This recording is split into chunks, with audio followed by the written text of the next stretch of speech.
first look at a brand new floor plan? First time this has been seen on the internet? Leave me some comments as we go. Let me know what you think.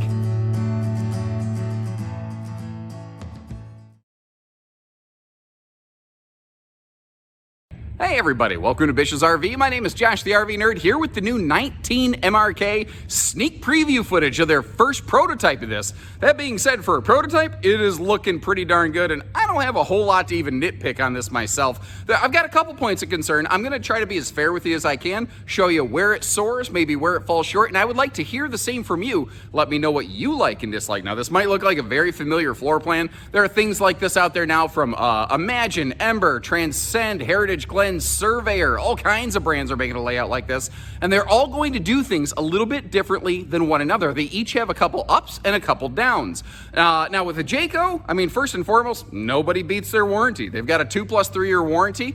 Jay Feather is excellent about giving you a maximum patio awning, but this is a short RV that is easy towing on tandem axles that weighs less than 5,000 pounds empty and less than 7,000 pounds fully loaded maximum GVW with full cargo weight. This is something that is an easy tower and goer. I can see this working for a couple, or even sometimes certain RVs just make me say, that looks like a really good solo camper, not even a couples model. I can see that working really well right here if you're like a traveling work type person, or you just enjoy flying solo. Not every couple camps together. I've met all kinds of people in this business. You've got Goodyear Endurance radials for more reliable kind of road action, considering this is a short traveling RV. Maximum patio. You've got double Asdel walls. They put a big XL vent fan in the living room to help with some kind of, maybe you don't want to run the air conditioner, but you want to get some airflow going on. It has a good direct facing entertainment center. You have a couple different seating swaptions on this one, by the way. You're not just purely stuck with the theater Dinofa, although this thing includes its own picnic table, so you don't have to use the public picnic table that maybe the previous person left their sewer hose on, and that is a real thing that happens in the camping industry, unfortunately. If you're one of those people, please, gross, don't do that. Anyway, I'm going to try to show you, the good, the bad, the ugly, and everything in between. I'd like to hear from you. Where did they nail it? Where did they fail it? And if you like seeing these first sneak peek previews, make sure you hit that subscribe button to always catch the next one. Now we're looking at this one in the modern farmhouse decor today. That's where the white kitchen cabinetry is going to be popping in. But one of the things that also helps make this RV look and feel larger is the fact that they really nailed it with window coverage. You can see all over the place in this thing. About the only area that doesn't have some good window coverage is the bathroom. I don't know that you really need a ton of window coverage there. Jay Feather also goes really unsung for a bunch of the really thoughtful, tiny details that they put in. Like within their slide boxes, they will actually wire up a handy-dandy little switch for your overhead lights. And then this little thing here, they had space. And they said, we don't want to waste it. That's what I call why not? Why not make that storage? Now, if you look inside the slide box, though, you may notice it's a little bit asymmetrical.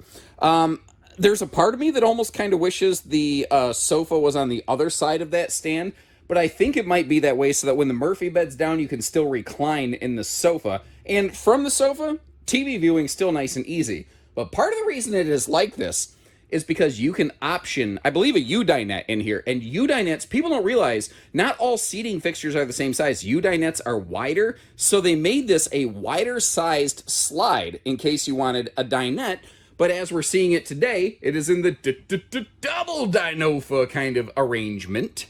Now, up top here, keeping us cool in this cool little camper, we have ourselves a 15,000 BTU air conditioner. That is an upgrade from what they had previously. It's still the Furrion unit. Last year was a 14.5, and it was just kind of this awkward in-betweener number between the air conditioners that I think people are more accustomed to seeing. And they said, you know what, fine, we'll just bump it up. We'll just make it easy here. Now, over here in the Murphy bed area, we'll get to see the Murphy bed function in a little bit. But notice how there's household and USB outlets on both sides, which is really nice. Whether it's for sleeping or during the day, if you just need a place for, your phone charger, it's kind of handy. Now, up top here, this is 30 amp service only, by the way. There is not a second air conditioner option. I'm not convinced, even in hotter climates, you need it in this small of a space. but that is a powered vent fan. Jayco does put a small blade fan above their bedrooms in their vents in all of their J feathers, which I think is very cool. No pun intended there. That was totally accidental.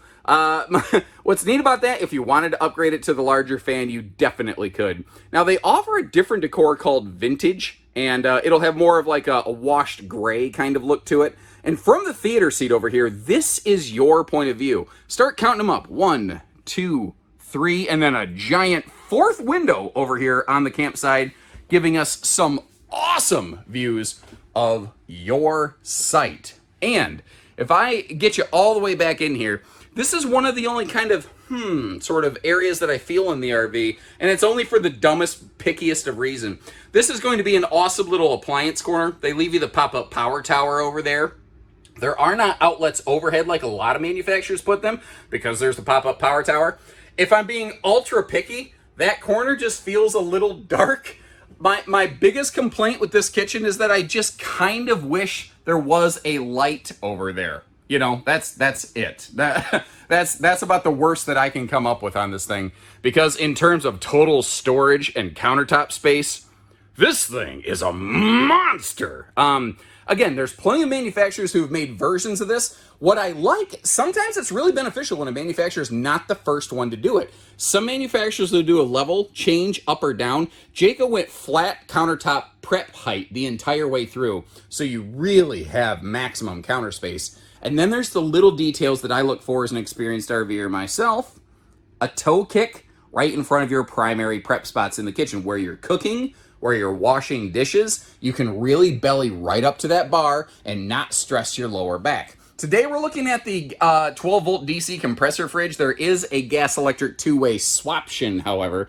And they do include a just bonus drawer below that. Because kind of like the storage that we saw over by the dinette, why not? Why waste it? That is a floor flush slide you see is also carpetless. You may have noticed there are not floor vents in this RV. It is a very nice, easy cleaning model throughout. Now, every single one of our air conditioning ducts here is both vented and louvered. What that means is that no matter where you're sitting, like if you don't want the air blowing right on you, or you're just hot in general, going through menopause maybe? I don't know. I'm not making fun of anybody, by the way. That's the thing that happens, and you're going through some crazy hot flashes. Maybe you want the air blasting right on you, maybe you don't. You can control it here. Now, that right there is standard. A lot of manufacturers don't even offer the big XL vent fan, and here they're doing it standard, but only in the like kitchen living area. This floor plan is kind of funny because it is more of an open concept. There's like 2 fans basically in the living room, because the living room, the kitchen, the bedroom all kind of just merge into one. And then we're going to talk about the bathroom fan here in just a second. Now, I didn't expect much when it came to elbow room in the bathroom. Usually, whoever builds this floor plan, it is notoriously tight. I was very pleasantly surprised with the total elbow room that I had in there. And it is not easy, by the way, craning my neck down to get out of the camera angle currently, so that you think that I'm a vampire who has no reflection, which is kind of my goal. Now, the linen storage over on the right, I do prefer it to be enclosed, but you do have, your medicine cabinet, you do have some enclosed storage down there for like your body washes, your toilet paper, that kind of thing. And it's not a radius shower. It is a rectangular shower to give you some extra elbow room, and I really am a big fan when manufacturers do this arced shower curtain track up here, because it gives you the extra elbow room you need when your hands are up high, you're soaping up. As you notice though, this RV does have a 6.5 foot ceiling, and that does mean that if you're a little over 6 foot like me, by the time you step up into the shower, you are going to need to have your head in the bubble a little bit. Now, we mentioned that previously they had the XL vent fan. They only do that in the one area, and you're not really able to option other ones in. Here's a question for you. If you could, and I don't even know how much the upgrade would cost, but let's say it's $200 per unit. Would you upgrade the 2 4-inch fans in this to be those larger max air vent fans in this RV, or would you do it a la carte? That might be some interesting feedback we could give back to the factory here. I'd be very, very interested to know what you think about that. Now let's go through and make kind of a second pass through this thing, diving into all the details. Warning though, we're about to jump into wide angle camera lens mode, because that's the only way that I could get the whole bed in the frame and you could still see my, tall fat nugget in this thing. So this is what I call a bendy bed Murphy bed, but it's an extremely easy operating version of it. It does have a gas strut to make lifting and lowering that bed platform very, very simple. I've kind of laid on it both front to back and back to front so you can get an idea of sizing, because I'm a little over 6 foot, and that is a Camp Queen bed. I know that might be an instant deal breaker for some folks, but just because it's not pretty doesn't mean I'm not going to cover it. I'm going to do everything I can to give you all the information I can. Kind of like the slide out picnic table that comes with this. It just slots under the sofa. You saw how I kind of slid it out there. It could be, you could eat at the Murphy sofa. You could eat at the theater sofa, assuming you don't go with the dinette. So you still have a way to, you know, sit down and eat something in this one. Or you could move it over to the kitchen and expand on your already ridiculous level of countertop space, which goes hand in hand with the ridiculous level of storage that you get in this little camper. I'm telling you, this is one of those. What's funny is, if you look at this design, it's literally a small motorhome that has been adopted into the towable RV market. That is one of the more interesting kind of aspects I personally find in this. It's kind of easy to overlook, but you're actually starting to see more and more motorized concepts become towable concepts and really blur that line. And the road mode access in a floor plan like this is usually pretty good. Typically what I'm going to tell you with a builder like this is you can get to all of that kitchen. You can get to all of the bathroom. What becomes a bit of a hiccup is most of the builders of this floor plan do not allow you to use the bed in transit. However, you can see, whether it was on purpose or accidental, Jayco does not suffer from that deficiency. Now, that is a Camp Queen, and you can see it comes right up to the slide fascia. If you did want to swap that out for some kind of like longer folding 80-inch mattress, you could do that, but you will sacrifice the road mode function. So this one totally crushes the Cracker Barrel test. And it almost makes me wonder, would you be open to the idea of a floor plan like this with no slide out? It would certainly feel a little bit tighter inside, but it would be lighter weight and less cost. And as compared to this big giant Eagle fifth wheel next to this thing, this is like half the size. This is very easy to get into the camera frame. I don't have to back up a football field away. And that note kind of leads me to the towing conversation on this one. I think this is a really good fit for some late model half-ton tow package kind of stuff. This could even be a solid fit for somebody who maybe has a bigger class tow package SUV. You don't necessarily need to go full truck to be able to haul something like this around. Now, a couple cool things here. You've got turn signal safety lighting. So if you flip on your left-hand turn signal, all of the clearance lights down the side of the RV will blink for you. Well, actually for the safety of other people and yourself on the road. We're also prepped and ready for a full observation camera suite, rear and side all the way around. Now, if we peek into this pass-through, first of all, it's nice. One of the benefits of the bendy bed Murphy bed system is that it maintains a far larger outside storage capacity. So, you know, every RV, every feature has ups and downs, kind of like chutes and ladders. But the other thing that they're doing here, it's not been well documented. It hasn't been well talked about. Jay Feather actually has a very basic inverter prep kind of thing, and this right here is telling you how all of that works. I like the battery disconnect. I would prefer it to be up higher so shifting cargo wouldn't hit it, but because it is kind of dog leg left around the corner, I do feel that it is far less likely to get smashed up by shifting spaces or cargo in this space over here. Now, sliding through to the other side here, you see that it is a full pass-through. It is the twist lock, like butterfly style latches. They're not slam latches, but it is magnet holdbacks at least.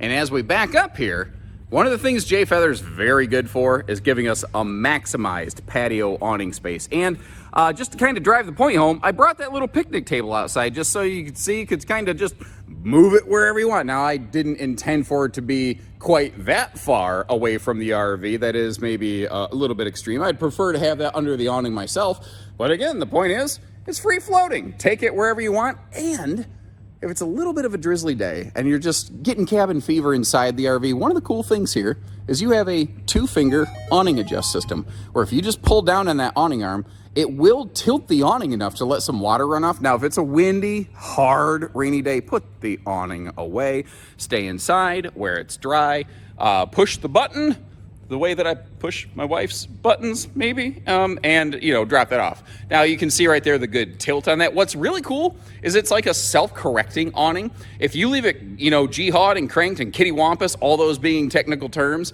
and you start rolling that awning in, it will sort itself out.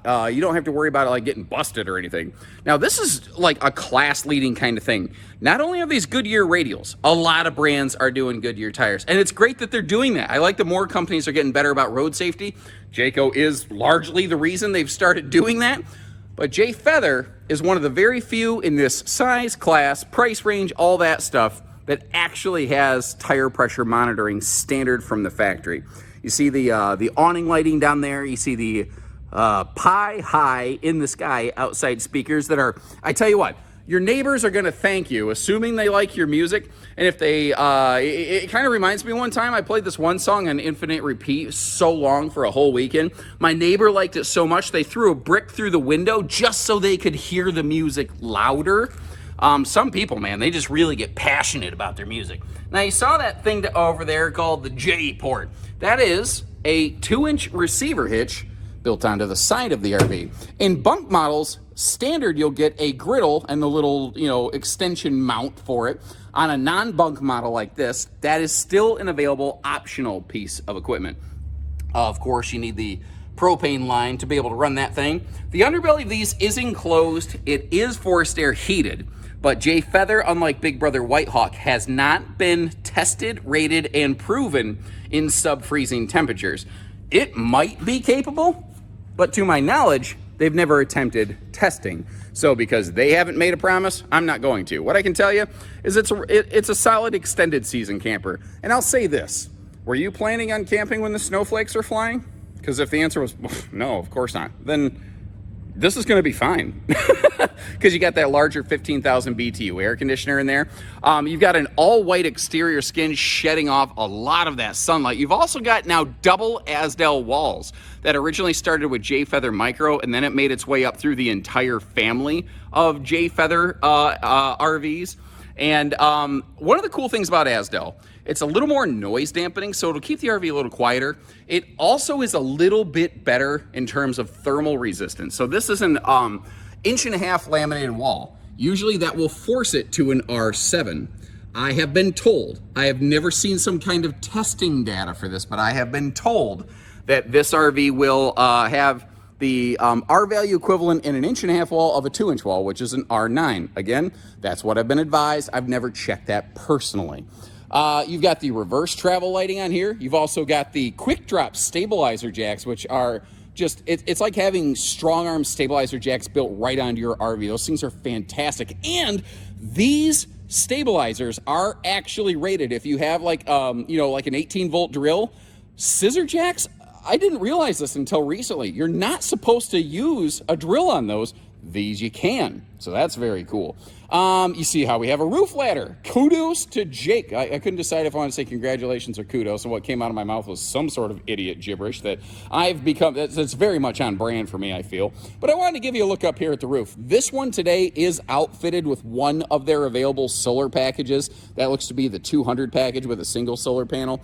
Again, this does have a basic level of inverter prep for a couple specific outlets in it. It is something too, there's enough roof space up there.